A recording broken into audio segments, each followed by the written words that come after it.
ما كانش على بالي بلي رياض محرز الأم تاعه السيدة المحترمة، السيدة محرز هي مغربية، وباينة بلي تبغي ولدها وباينة بلي تشجّع فيه، دارت واحد الفيديو لطيف جدًا، يعني فيديو يبيّن هذه الأم كيفاش واقفة مع ولدها تتبع فيه من مباراة لمباراة، تشجّع فيه.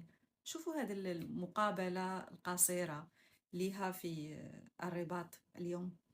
بك ان شاء الله. كي لا نجي غير باقي ما نهضرش على ولدي. كاع اللعابه مساكن ان شاء الله، الله ينجحهم الله ينجحهم الله ينجحهم. وولدي دائما ندعي له بالخير، نصلي وندعي له الله.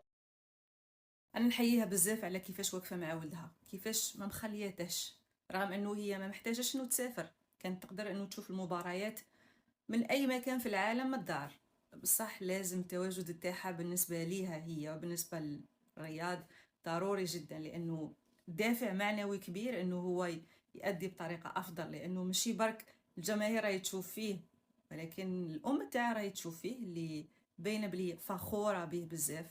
هذا الشيء لا يمكن إلا أنك أنت تحترمه. البطولة ما تبين لكش برك بلي إحنا كبلدين كشعبين جارين، نو تبين لك بلي رياض محرز ما هوش الشخص الوحيد اللي عنده علاقات عائلية مع المغرب، ماشي برك الأم تاعو وخوالو وجزء كبير من العائلة تاعو مغاربة، ولكن هناك آلاف الجزائريين كيما محرز، تلقى نصف العائلة تاعهم من المغرب.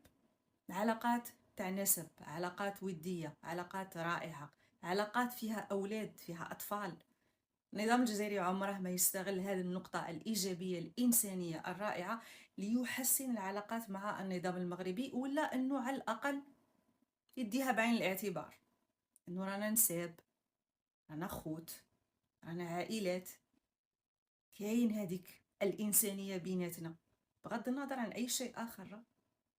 عمر النظام الجزائري ولا الصحافة تاعه ولا أبواق النظام يهضروا على هذا الشيء.